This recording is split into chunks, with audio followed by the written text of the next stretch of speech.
Hi there. Thanks so much for joining me today for the latest episode of Impact Real Estate Investing. My guest today is Jim Kumon, who heads the Incremental Development Alliance, which is based in Minneapolis.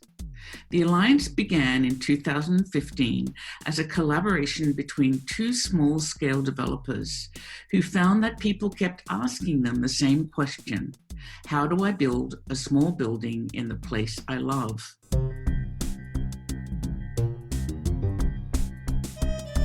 They joined with Jim to create an organization with the goal of resurrecting the small developer. And they built a suite of classroom-based coaching tools and scaled them across the region and the country. In the first year, they did bootcamps in Portland, Dallas, Providence, Fayetteville, Washington, D.C., and Detroit.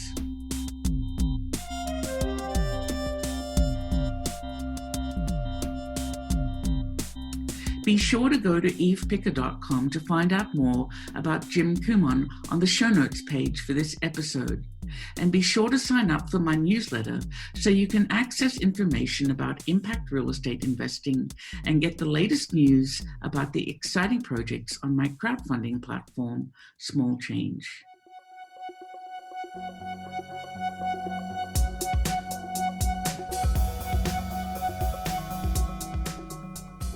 Hello, Jim. I'm really happy to have you on my show today. It was great to be here and actually to see a little bit of spring coming around the corner here in Minnesota. So it's actually where I'm at. So it's good to actually get out to the world and see some things. So glad we can connect here and talk about stuff since I haven't been able to leave the house much currently.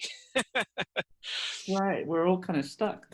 But, I've been really fascinated by your organization, the Incremental Development Alliance, for a few years now.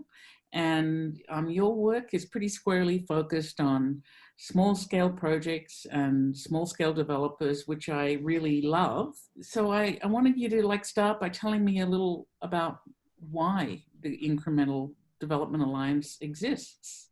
Yeah, well, we're coming up on about 5 years now of our work as a nonprofit organization. We work nationally to support implementers of small-scale real estate development projects and the ability for local places to have those kind of real estate projects happen in their communities. And so we exist in large part to be able to essentially re-enable and reshare the information that we used to have as a society. All real estate development was largely small-scale development, for really centuries, up until really post-World War II for the most part. I mean, we did some things in the skyscraper era, the early 1900s, but for the most part, small-scale, small-lot development was the traditional development pattern. And so one of the major reasons we exist is essentially trying to learn and re-share information that we used to know across a broad spectrum of our society, and is now been complicated by the fact that we have had 50 or 70 years of real estate development that has largely become specialized and become highly tuned to scale and largely the scale of finance. The kinds of developments that we see in this country are in large part due to the financial mechanisms we have. We see the things we have because they're easy to finance.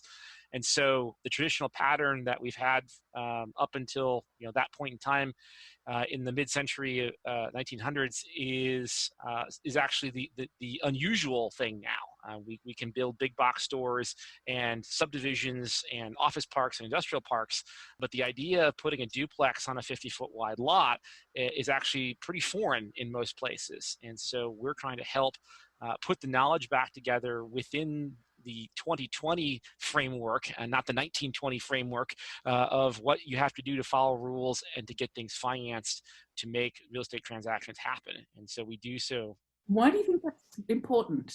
It's important largely because it's a lost art. People think it's, especially when we first started out, in large part, people think it's almost impossible. It's like, well, how can we not do this? Or how can we not been able to do this for so long now? Large part is, people really hadn't tried, or if they looked into it, they gave up because there were so many barriers. And secondarily, there are places that really want to see this kind of development happen, but they're missing the know-how within their human resource, right? Their human capacity of a community. That's both public, private, and nonprofit sectors. And so really our organization started as a network of doers who were comparing notes, and a couple of my co-founders in particular who were essentially mentoring people on the side. And it got to the point where you couldn't have that many one-on-one phone calls and still do your job that made your money. And so we essentially bound together to help essentially take that wisdom, that sort of hard-earned from the field in practice wisdom, and put it into a format that can be shared more widely, and both in sort of beginners terms as well as more advanced work that we have to do, either in markets that are disinvested, or in markets that are too hot. They're overinvested, and so we see the conditions across the U.S. in one or the other, and how you get real estate projects done differs greatly, obviously, depending on if you're in a hotter market or a colder market. How do you help like small scale developers or places that want to introduce interstitial small projects into their urban fabric? When we started the training work out, we realized that the two biggest issues were, one, the process. Being a small developer was sort of unknown. You had lots of people who were involved in the development industry, people who are contractors or real estate agents or architects, people sort of the known kind of related industries to real estate. And so those folks who were in an industry, largely had a sense of the process, but really just knew their one stop along the way. And so many people may have some of the skill sets to put a real estate transaction together, but didn't have a complete working set, right? And no one knows everything about each aspect of a development project. There's too much to know, but you have to know a little bit about each part of the process, and know how to find other people who can help you with the things you're weak at. Mm-hmm. And so the ability for us to help essentially teach people what is the process and how does it work, and particularly how does it work for small scale projects. And we define those projects 1 to 20 units of housing. They could be mixed use, residential or commercial, Mm-hmm. and usually under 15,000 square feet. That's sort of the max size project. And really, I fit squarely into that group. yeah. and we're usually more talking about buildings between 500 and 5,000 square feet. Yeah. In reality. And so those buildings are the ones that are overlooked and kind of caught in the seams and the cracks and crevices of our regulatory system and our financial system, because the rules change. And so one of the things that we teach people is how to line up the financial regulatory system and banking system, how to line up the land use system that actually controls what you can put where, and the building codes.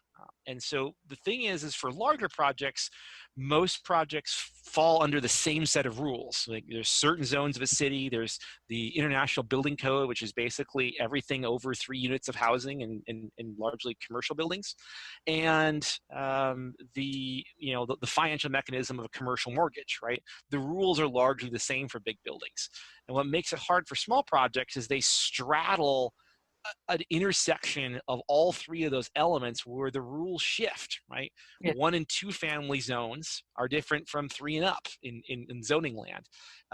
There's a completely different building code that regulates 1 to 2 family buildings from how you build a building in its construction. And then we have a financial mechanism for residential buildings that allows for 1 to 4 unit buildings. And you have to make sure that you know how those pieces intersect, because otherwise you find out, usually at the most inopportune time, that you've got discongruent operating requirements, right? Hey, I didn't know that when I went from a duplex to a triplex, I need a sprinkler system now. And that's not the kind of thing you want to find out on accident, because sprinkler systems are not cheap. And so that's kind of how we guide people. I've had this sort of experience myself where I built a small, it was supposed to be a 4 residential unit building in downtown Pittsburgh. And I got all the approvals, everything, permits, everything, started building. And one day on site, the building inspector said, hold on a second, you can't do 4 units without an elevator because one has to be handicapped accessible. So Oh, we had to geez. really on the fly completely redesign a couple of the units because Oh, it's wow. a tiny little site and we could not put an elevator in. Mm. So it seems to me that not even the city kind of really understood Well, how difficult they are for small buildings. well, and the question in large part probably was who is the last person before you to try to build a new construction 4-unit building? I Right. mean, No one's actually. probably a long time. Yeah. And a lot of folks who are alumni are exactly that person that you were, right? Yes, They're the first person broaching these subjects yes, within their yeah. building departments and zoning departments and with their local officials and their I think neighbors. it's just been my entire career in development that you're describing. Yeah, right. I had You to, you did all this the hard way, didn't you, Eve? Yeah. Uh, but damn, it was fun. Yeah. Well, and that's a part of this shared wisdom that we're trying to, we don't have enough time with the, especially in the housing sector, we got a lot of housing to build in this country, and we don't really have time for everyone to make the mistakes and to go through the vagaries that you went through yourself and others who are our faculty members Yeah. went through, right? To find all this stuff out the hard way. Small scale development could be perfectly efficient and make developers money, except for all of this. Like Yes. when you have a banker telling you, oh, no one's going to live downtown and they just won't give you a loan because you happen to be the first little loft development in a downtown, that's a problem even beyond the written regulations that we're talking about. That's Indeed. now a cultural issue that you've got to also break through, right? It's much harder, actually. The part between the ears is a way more difficult issue, especially given that even though if we were talking about the U.S., while we're one country, we're many subcultures, and so the way that different parts of this country and different real estate markets in different parts of the country behave, and the way that people believe that their community should be is vastly different. It is right. Tinkering with your zoning code is pretty straightforward. It's mostly numbers and a couple pictures if you're lucky. I can sit down with someone's zoning code and help them remove things that are barriers fairly quickly. But banks, neighbors, even people in the construction industry. There was some small houses. One of our faculty was working on some small houses with one of our alumni in Tennessee, and the local building culture in that city basically was like 2x6 construction. Well, we don't do that. That's going to cost more. I mean, if we got to take this one stud off the truck and it's a different size than what we're used to, that's just going to cost way more than putting in a 2x4. I mean, obviously, and you're just like, what?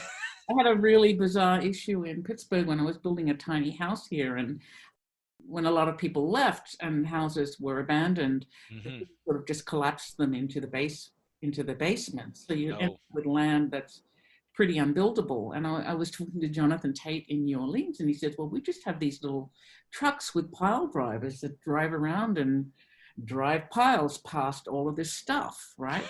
Which is brilliant. But not in Pittsburgh. I couldn't find a small pile driver. It would have been a very large rig that would have been deployed for a tiny little project. So from region to region, you have like these weird issues popping up. Basements, no basements, right? You don't put a basement in Louisiana, right? Because you'd be. And I had to do something with the ground, so it was like. Yeah. Years ago, I worked in a city in outside of New Orleans, is further afield in the state, and so a little bit swampier land of the states, and so there was the local joke about some infrastructure projects was, my daddy used to fish for crawfish in your basement, which of course there's no basement. Which is to say, you built your house in the low ground. You shouldn't wonder why it's flooded over and over and over again. And so these kind of climate and regional issues is what is another thing that kind of makes our approach different than most real estate training and technical assistance, is that our commitment to urbanism, our commitment to neighborhoods, and that's really where we operate, it's the neighborhood scale.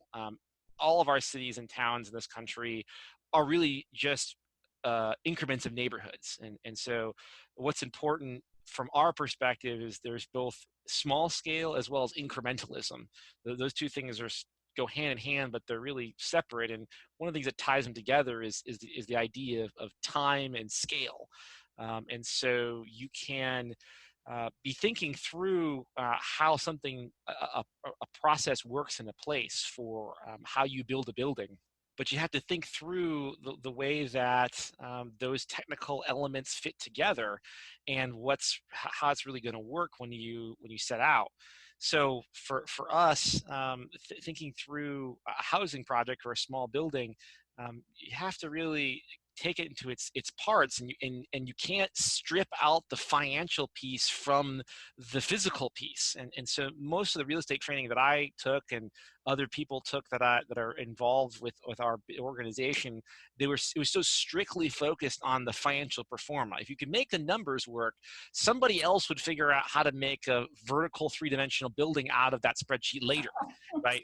It's like, if we could just get these rents and the cost isn't over this, it'll be fine.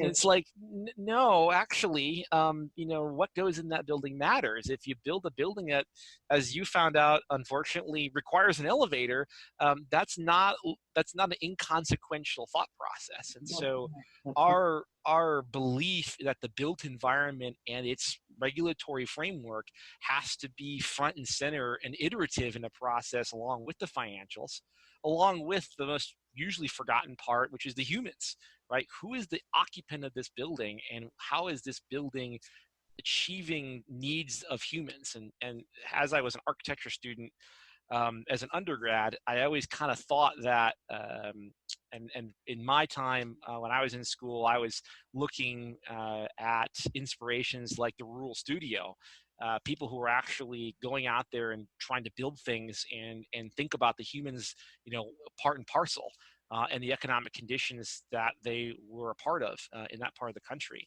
And so to be able to actually look at these things and say, you know what, we can't separate this idea of the financial part of this building from the people and the actual built edifice. We have to think of them together.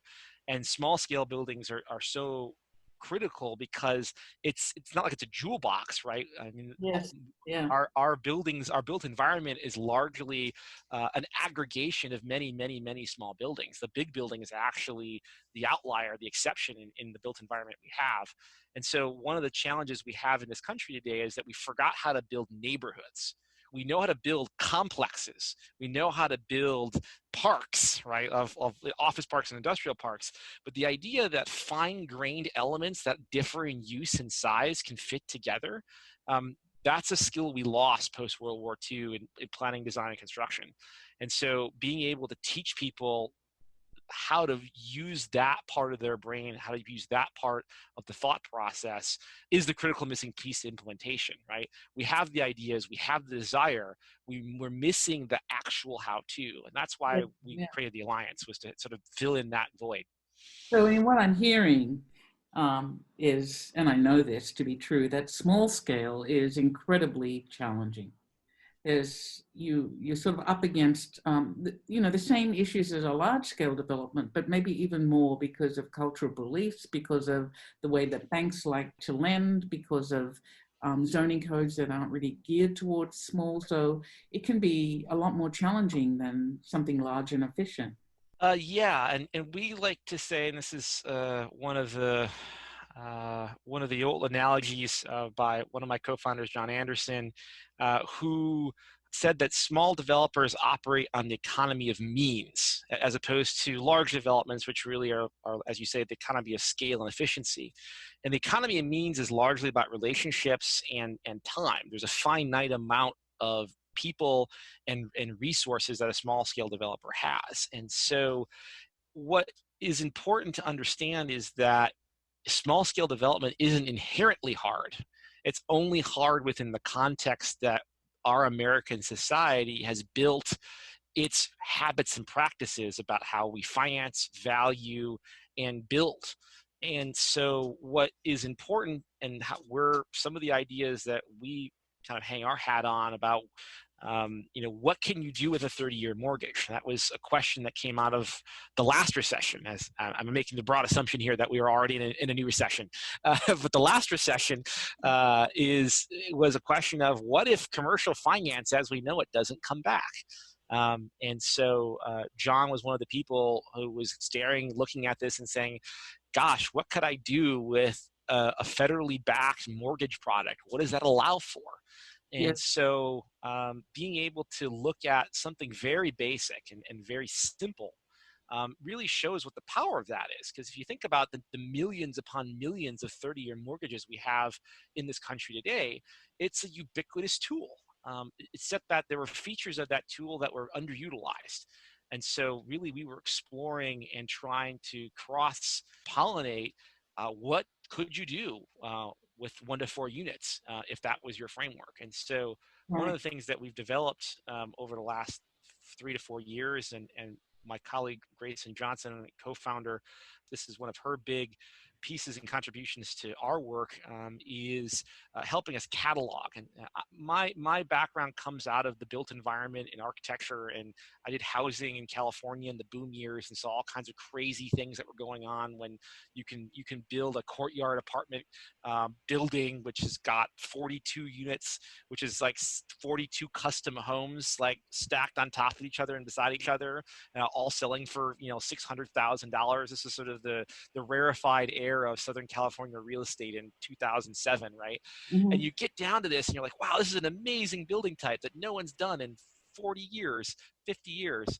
And you realize, gosh, these are all these different ways we could do this. And so that idea of a building type from something very complex like a courtyard apartment building, multifamily house, to something as simple as a duplex or a triple decker as we have in the Northeast, or all the various kinds of cottages you find or in the South where you're trying to spread out and keep air between buildings, right, and battle humidity.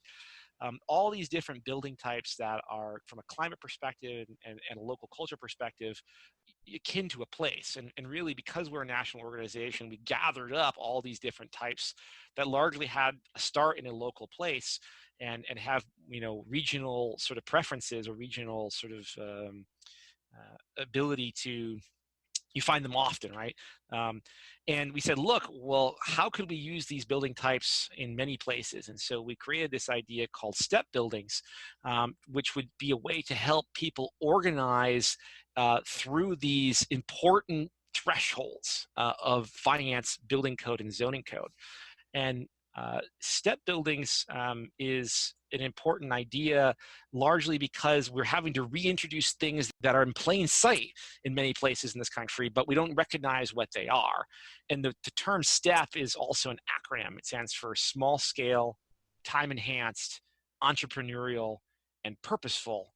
And really the ability for us to understand what these buildings are, and having spent time in Pittsburgh, I love, especially in the working class neighborhoods, the just sheer variety of sizes of building, right? And attachments and additions and that incrementalism of, before we had the 30-year mortgage, we only built as much housing as we could afford, which was not very much.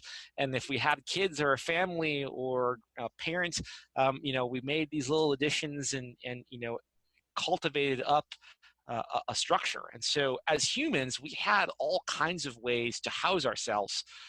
They just didn't fit into the model we started doing after World War II, which was a single family house stamped out in great scale and volume, in sort of cookie cutter tranches of financial threshold, right? It's like, well, this subdivision is going to be for houses that will cost between $210,000 and $225,000. We're going to build 100 of them, and then we'll go to another plot of land next door and build 100 that are between $300,000 and $310,000, right?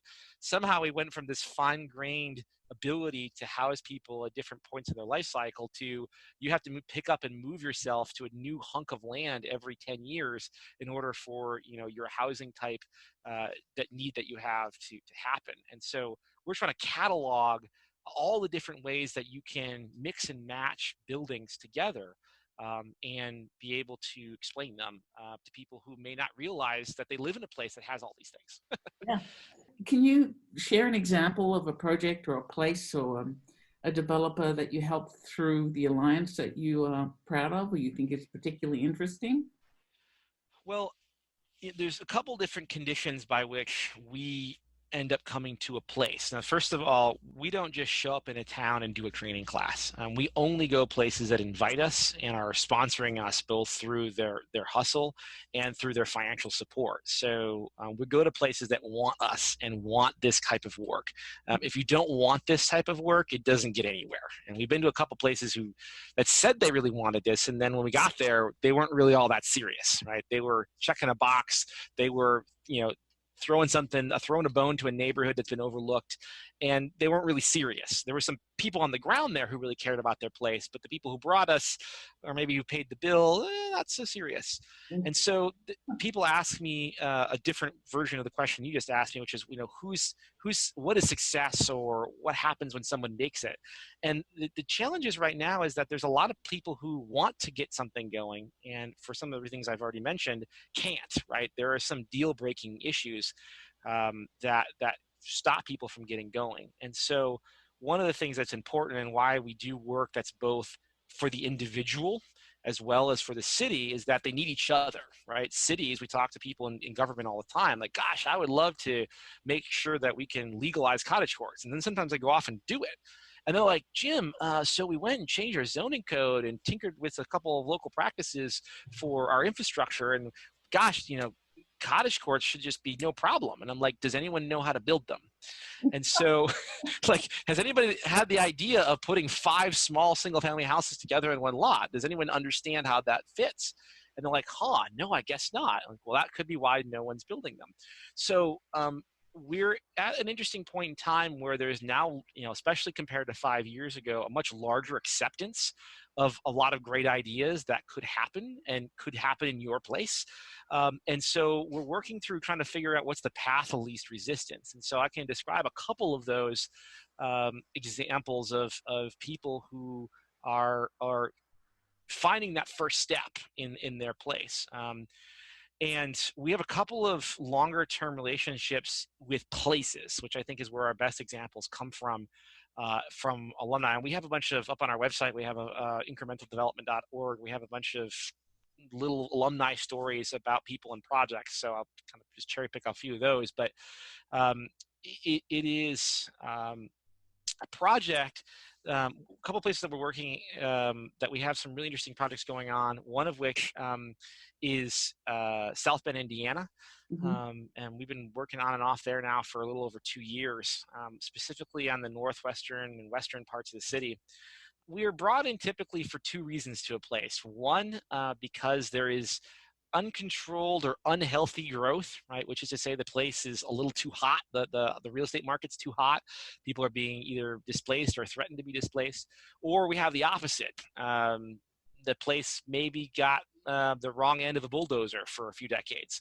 And the question is, now what? How do we piece this back together?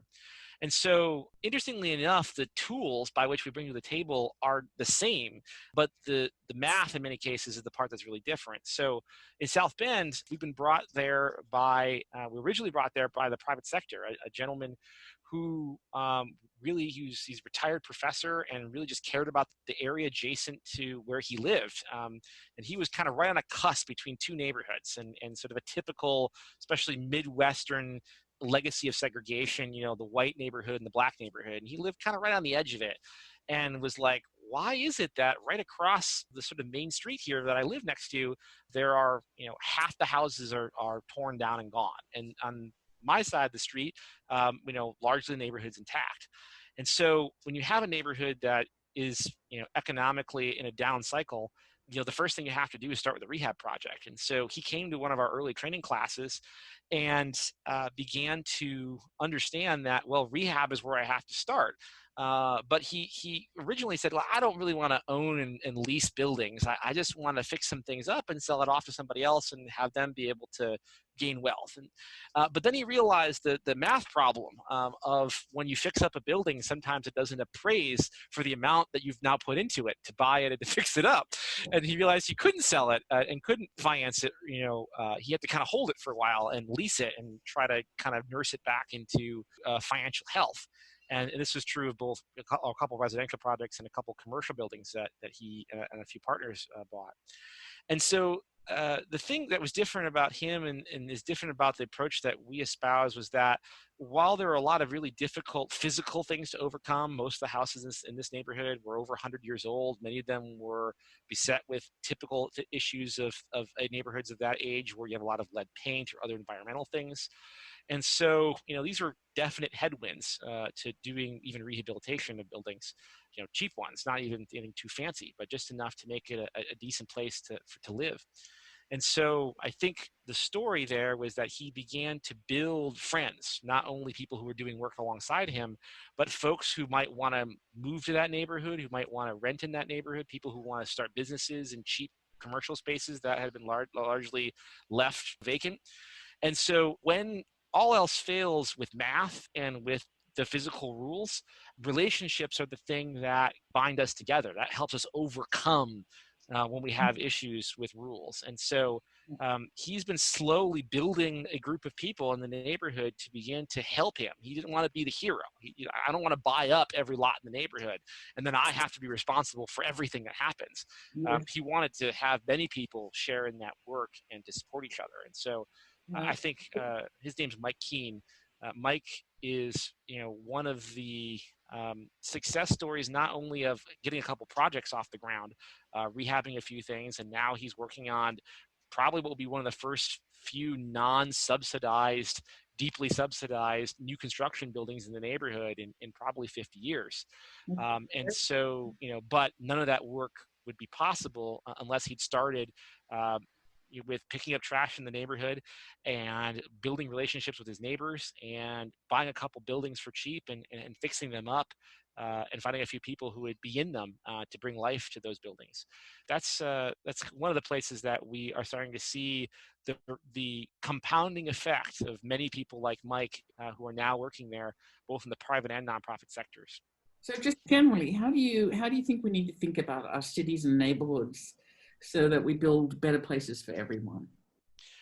Well, first of all, neighborhoods are living organisms. They're not these static things. And that's one of the key aha moments that we have to have with government officials and particularly planning and economic development and housing department folks. They're largely in place to disperse funds and make sure people follow the rules.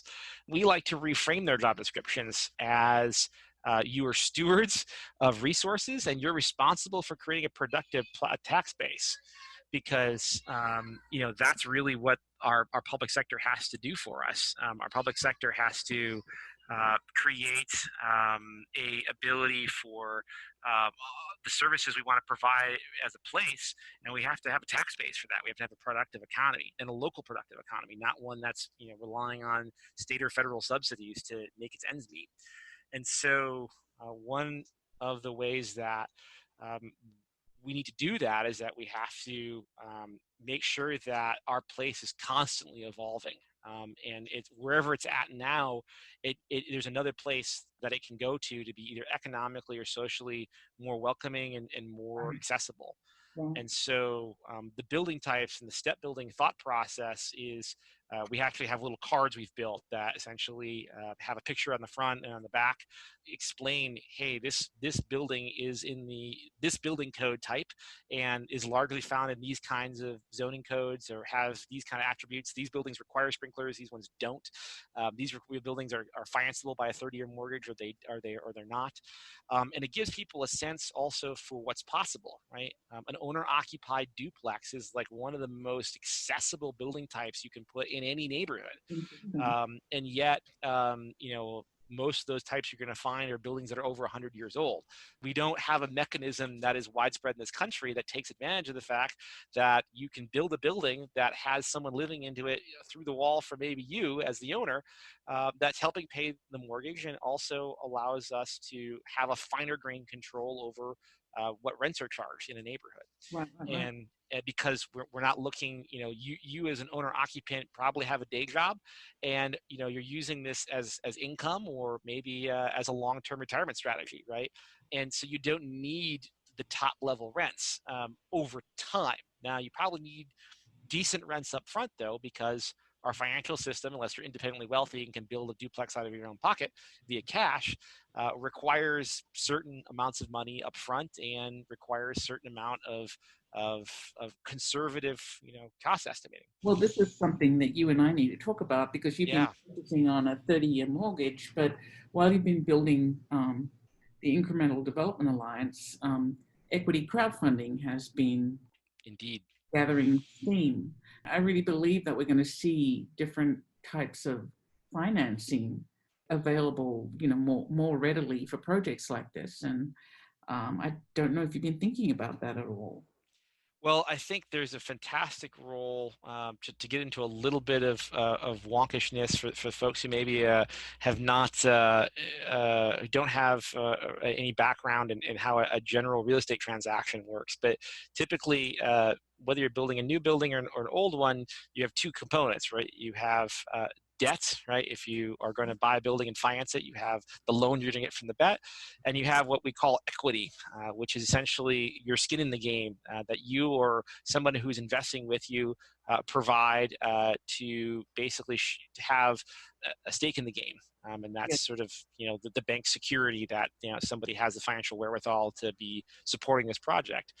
And so I think where there is a great opportunity for crowdfunding and small dollar funding in terms of aggregation is in that equity piece, because people typically show up and when they come to our class before they go through it, and we disabuse them this idea, is that, gosh, I don't have enough money to be a developer. Like, well, do you have enough plywood to become a developer and build a building? Well, what do you mean? Like, well, you say you don't have enough money. Do you have enough plywood? Do you have enough screws? Do you have enough, do you have all the things necessary up front? No, you don't go out and buy a truckload of plywood just to have it on hand, right? When you need plywood, you go to a lumber yard and you buy it. That's Yes. the same way loans work. The trick is, to get a loan, you need to bring money with you. And so that is the case, right? You do need to have some money, but people have money. What we lack in small development, and this is what our one-day workshop, which is sort of our flagship training, is focusing on, is actually teaching people, A, there's a process, B, this is how the process works, and C, one of the biggest things that we lack to make small-scale projects happen is someone who knows how to put together the if I could, would you proposition, largely in writing. Right? If I had 20% down of whatever cost it would take to build or to buy a building, could I get a loan at this rate, at this so much? And so what we lack is people who actually know how to put the transaction together. Yeah. We can find people who have money, and it may come through one deep-pocketed investor, but it also may come through 10 or 20 neighbors pitching in, $500 or $50 or $5,000 a piece. Yes. Now, what's tricky about that is this little thing called a loan guarantee. And this is a Yeah. tidbit I can listen to your leave with your listeners today. If this is the first time you're hearing about real estate transactions and how they work and why we don't see the things that we think we should see, one of the tricks about figuring out good ways for us to be able to use small dollar capital is this problem we have that banks want somebody on the hook if something goes wrong, which is largely kind of a loan guarantee. And so somebody who has enough net worth to functionally backstop, all of a sudden all of your tenants not paying rent or something else going out bad financially. And so small dollar capital, while we might be able to amass the capital necessary, and unless you are the person who has the balance sheet necessary to backstop a large loan, we need other mechanisms to be able to make that loan guarantee work. Yes, but small dollar equity can help a developer like Mike Keene do Yeah, another project or another. He may have the balance sheet, he just may not have indeed. enough getting this Yes. going. So, Absolutely. Yeah, it is absolutely way more accessible to normal people with normal jobs. My wife and I, we have two incomes. We don't, either of us make a ton of money. We just, we have a regular, two regular, white collar jobs. But yet, we would have enough, between some retirement savings that we have. We don't have very much debt, which is important, especially for qualifying for a 30-year mortgage out the backside. Is having a low amount of debt. We don't really have any but the house we own. And so, that's enough to get a fourplex going. So for most of these buildings that you would finance for a 30-year mortgage, you don't need really that much. And there are people you can find who have it if you don't, and you can just pay for that purpose as well. right. We're also finding if you're working in a neighborhood that is maybe disinvested, though, that's one of the great places that we're working to try to get local governments, foundations, and institutions, whether they're hospitals or universities or corporations who are civically minded, to be a part of that. Because and we're working on a project in Memphis that is sort of structured this way, we're essentially creating a consortium, kind of an umbrella for as a master developer who's sort of saying, hey, you know what, we're going to create an ecosystem by which many small developers, of which we've trained through the Alliance, can actually have the backstop where they don't need to go get a huge loan guarantee, right? There's going to be capital, and we're going to be able to know that when we're going to build 5 or 10 or 20 buildings in a small area, because there's a bunch of empty lots and they're controlled by a couple property owners, we can use one at a time, help each other build up the value in those buildings so that they do regain the value. The first one's going to be difficult to get the right appraisal for. The second one less difficult. The third one less. And hopefully by the fourth or fifth or sixth that are all in the same block or nearby to each other, we overcome some of those structural problems that we have in disinvested neighborhoods. And so I think the biggest thing that we stress when we come to a place and we talk to people in both public, private, and then sometimes nonprofit sectors is that you're all going to have to come to the table and think a little bit differently, right? We can band together as neighborhoods and as neighbors and put together enough capital to have the down payment to buy that house on the corner that Miss Mary used to live in, but she passed and the house got boarded up because people were breaking into it, and now it's sitting vacant. But what a grace house that was. But there's a couple things we have to overcome, and so being able to have a community dialogue about how do we help a bank make a loan in a neighborhood it's supposed to be making a loan in anyways, but banks are regulated. We have to make sure that banks can check their boxes too. Well, how do we do that? So community resources, being able to bring together different aspects. Governments don't want to be responsible for buildings, right? But they can provide balance sheets. They can provide down payment assistance. They can provide, facade grants. And so if everybody comes together and understands the process, they can figure out how to work it out. Yeah, they can provide relationships with banks and bring banks to the table. They can provide a lot of things. This has been really fascinating, but I want to ask you one wrap-up question before we finish for the day. Or actually two, I have to say, and that's what's next for you and what's next for the Alliance? Well, two things. Myself personally, my wife and I have a small development company called Heirloom Properties, and so we have been evaluating both opportunities we have on our own lot. We have a single family house on a lot that at one point in time in the past, before we bought it, had a garage on it. And so as rules in Minneapolis have changed over the past couple of years, we were looking into an accessory dwelling unit, a backyard cottage. And then now with the new rules, we're contemplating, hey, why just stop with a backyard cottage? Why not a backyard duplex? So we're starting thinking about that. But in the meantime, as that happened, we were saving some money up to work on a project like that. There was another vacant lot in our neighborhood that we are pursuing to build a small multiplex. And so my wife works in affordable housing, and so she does project management for big projects. But even affordable housing these days is not what it used to be. And so she's spending a lot of her time trying to figure out how to provide housing for folks who are not at the lowest of low income levels. Because at this point, most of our federal and state subsidies are going toward the lowest of low income levels. And that's great, and that's desperately needed. But the challenge is that's not enough. enough to house the rest of the folks we need to house. And so both her projects at her day job, they're a little bit larger, maybe 60, 70, 80 unit buildings.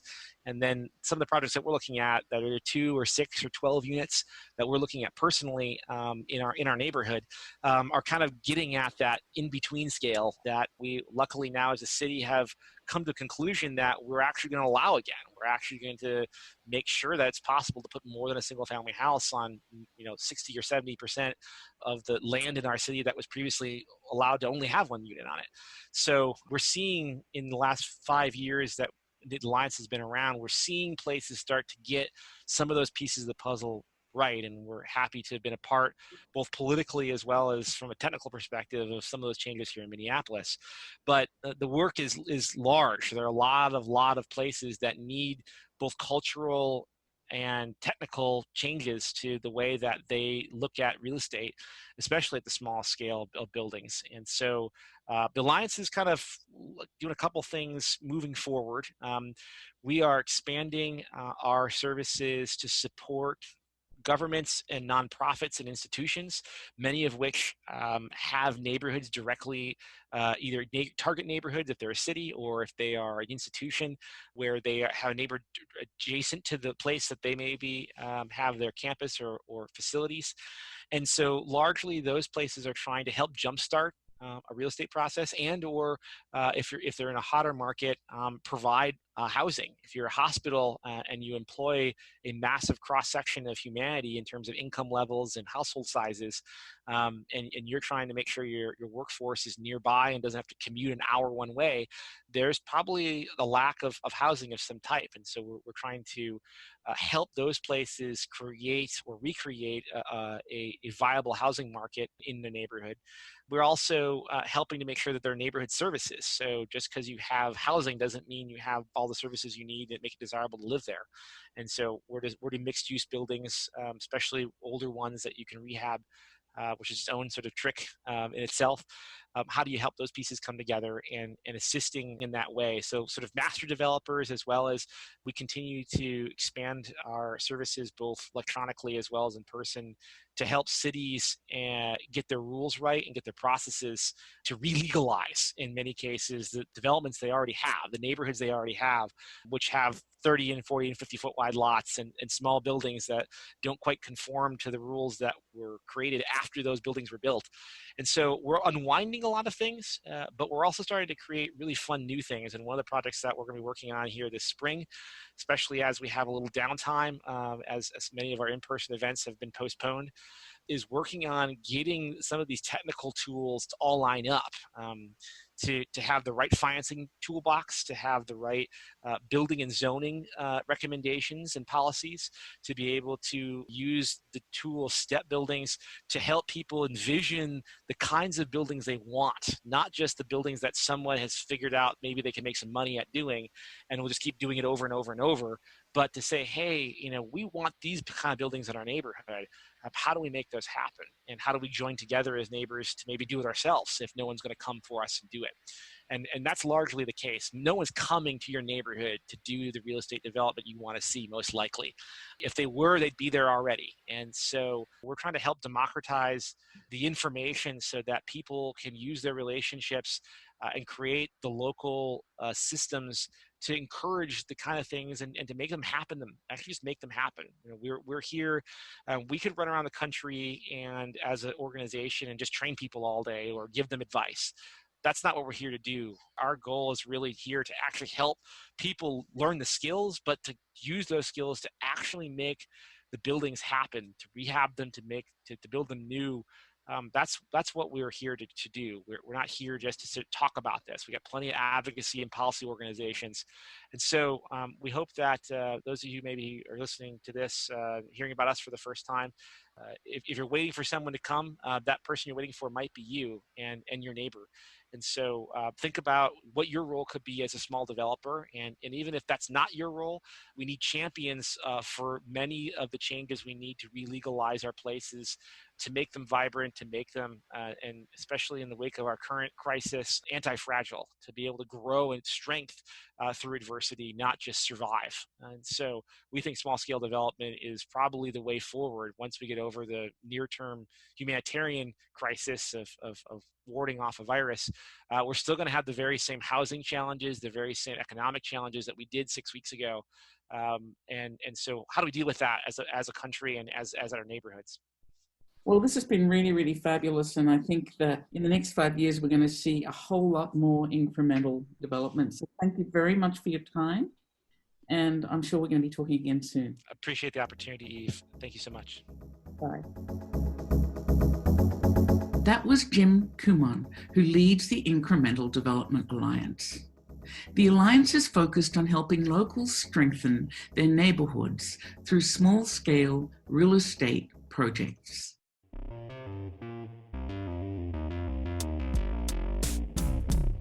They provide training and technical assistance to anyone interested in tackling projects that you are probably all familiar with: housing, retail, and mixed-use projects on main streets and in neighborhoods.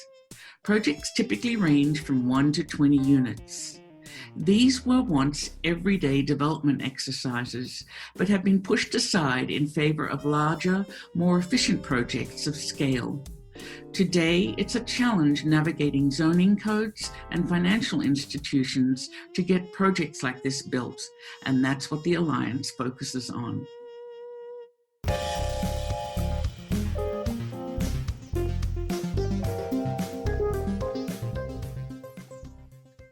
You can find out more about impact real estate investing and access the show notes for today's episode at my website, evepicker.com. While you're there, sign up for my newsletter to find out more about how to make money in real estate while building better cities. Thank you so much for spending your time with me today, and thank you, Jim, for sharing your thoughts. We'll talk again soon, but for now, this is Eve Picker signing off to go make some change.